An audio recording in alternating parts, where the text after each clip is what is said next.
So I was diagnosed with Burkitt's lymphoma, or non-Hodgkin's Burkitt's lymphoma. The diagnosis was a very sad and stressful time for myself, my family and all my close friends, as no one really knew what to expect. I didn't know what to expect.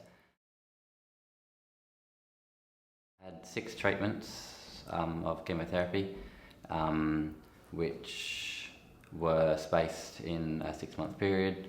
I would be in treatment for a week in hospital, and then I'd be taken out of hospital for 3 weeks while I recovered from that treatment. There wasn't really anyone else my age in the hospital when I was in, so then again that made me feel a little bit isolated. One cycle was a 3-day, 24-hour infusion.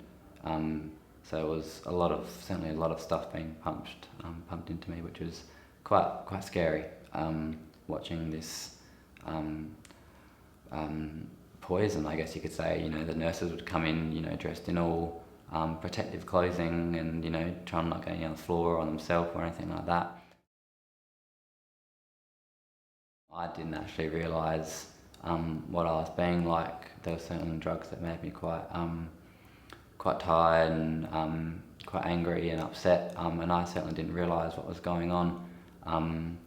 But my family certainly had to pay the consequences for that, trying to manage me during that time, which I'm certainly very grateful for the way that they did. Yeah, a little bit scary and daunting with all the drugs and all the stuff that they were pumping into me, I guess you could say.